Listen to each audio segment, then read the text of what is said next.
DroneTalks is an online platform to spread ideas and to educate in the drone ecosystem. At DroneTalks, we discuss technology, regulatory, business, and ecosystem topics openly with industry leaders to enable and foster innovation for a better future. Welcome everyone, I'm Esther Kovac, CEO and founder of DroneTalks. Today I am talking with Sharon Rossmark, CEO and founder of Women and Drones. Hi Sharon. Hi, how are you? Fine, thanks. So my first question is that, what brought you to the drone industry? I love answering that question. So my story starts with an opportunity to see a group of college students do a presentation on some software that they had developed for the drone industry, particularly for agriculture. And they were astute enough to know that the audience needed to see a little bit more than just their presentation on their software capabilities. And so they actually flew a drone in the classroom to illustrate what the capabilities would be. And I got to tell you, as soon as that drone took off the floor and started circling, I then understood and could see the possibilities. And I felt like a cartoon character with a light bulb on the top of its head going off. And I said to myself, I knew then that I needed to find a way to get involved in this industry. And so by happenstance, opportunity came along and I jumped in with both feet and haven't looked back since. Congratulations, what an entrepreneur mindset. So I'm a member of the Women and Drones Association as well. So I just was wondering how you started this initiative, where are you now, and what are the next steps? Well, after attending several industry conferences, again, going back several years, I noticed that there were very few, and in some cases, no female speakers or panelists. And initially, the organization launched as a platform to support women in the industry, to help them make business connections and grow their networks by meeting at conferences. And so I just thought it would be a great platform for the women here in the United States. And however, it grew quickly to reach an international audience. And so now we've connected with women in nearly 20 countries, and we actually are seeing a great growth with men joining our network. And let me just add that the intent was never to be exclusive of men, but instead to make sure everyone knew that women were actively engaged in the business side of the industry. And we have a saying here at Women and Drones is that the spelling of women means that the MEN within the word represents men. In other words, men are also welcome. Sharon, I couldn't agree more. I was really fortunate in the last few years, and I had a few great speaking opportunities. During that, I realized I am the only woman in the panel, and somehow I should say that I am the woman in the panel. And I'm just wondering, why is this? What can we do as an industry? I think we have a responsibility, be an example. We need to create an example what other women out there can see. It's possible. It's possible to be in a leadership role, and we should push ourselves out and show to the world.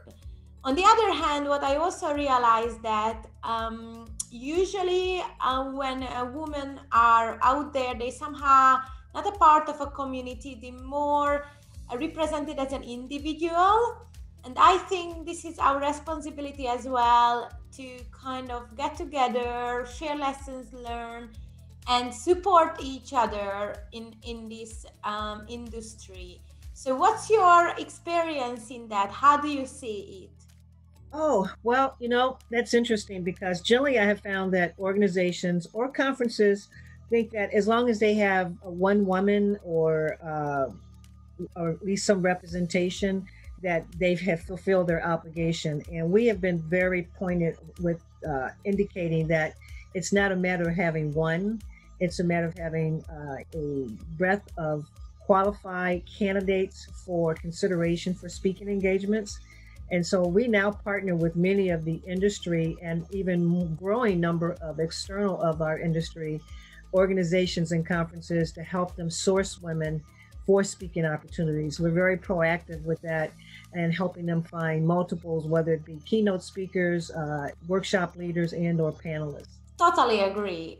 And, I also realized that when I went through your profile, you are the author of a few books about drones, like kids' books. And I was just wondering if you could share some highlight about those projects. They are very exciting, and I would love to know more. So we have actually 3 books currently, and they're available in English and Spanish, and we're also working on getting them translated into other languages.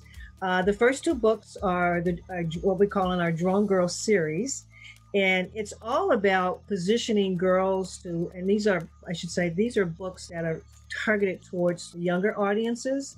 So kindergarten, maybe 5-year-olds through 3rd grade or 8-year-olds.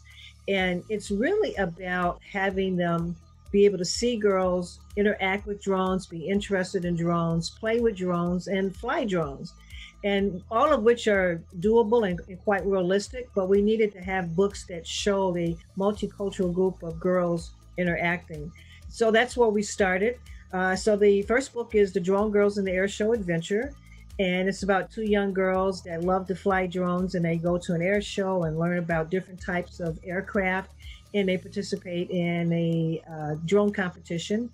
And then, of course, the second one, which makes everybody giggle, which is The Drone Girls and the Wonders of Whale Snot. And just like you're doing right now, everyone giggles, adults and children. And it's really about using drones for good. But most importantly, the reason why it's the whale snot example, because it reflects when scientists uses a drone to attach a petri dish to collect the whale snot. And it's just a great example of how drones can be used for good. And then the third book is actually a coloring and activity book. And so that way the kids can participate by working puzzles and mazes and coloring activities, all about engaging and learning about drones. And most of the characters, again, are girls, but it is girls and boys. Yeah, I think it's really crucial to start education in the early stage of a childhood. In my opinion, if kids see technology, drones, innovation, that's gonna become somehow normal for them, they will use the services when they grow up, and it will be not some alienated technology in the sky, which drives to social acceptance. So I was just wondering, in your view, where are we now regarding social acceptance? Well, I'd say that we're not rounding the corner just yet, as the saying goes, but we're making some great progress. I think up until most recently, most of the general public had a negative perception of drones, primarily because what they saw in the news or in the media was negative examples. But increasingly, we're seeing more examples where they're showing the positive sides and how drones can not only help individuals save lives, but then also, package delivery. We're seeing more of those. And so I think we're making great progress with that. And I know here in the United States, with some of the recent changes, as well as in Europe, I think we'll continue to see the growth of adoption and acceptance of drones. I think the privacy about drones will continue to be an issue for quite some time, but it's like anything else, through education and through engagement, I think we'll be able to turn the corner on that.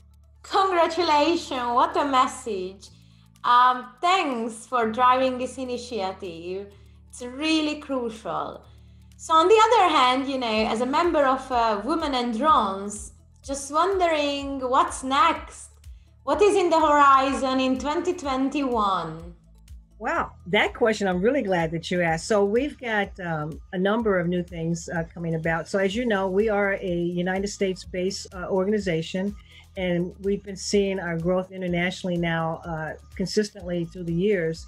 But one of the things that we're really excited about that we'll be launching here during the first quarter of 2021 is that we're launching our first international official chapter in Africa. Louise Jupp, who is the CEO of Terraco Aviation in South Africa, has been instrumental in helping us understand the drone market opportunities throughout the continent of Africa. And we initially were going to start with just a chapter in South Africa, but the feedback and the momentum has picked up that there really seems to be at least 20 some odd countries across the continent that are very much interested in engaging with us. So we're very excited about that. With the continued growth in industries adapting drone technology, we're starting to see an increased demand in filling jobs. And so we have updated and launched our jobs board, which we now call our Career Center. It's much more comprehensive. It has everything from resume reviews to information on how to negotiate your salary to even job interviewing tips.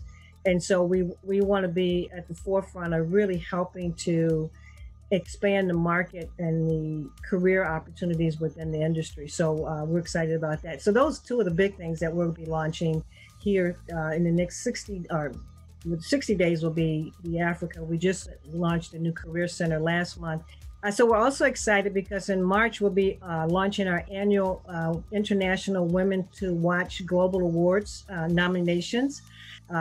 They always open up in March during Women's History Month, and specifically on March 8th, which is International Women's Day. Sounds really amazing, Sharon. Thank you so much for the interview and good luck. Thank you so much. I appreciate the opportunity.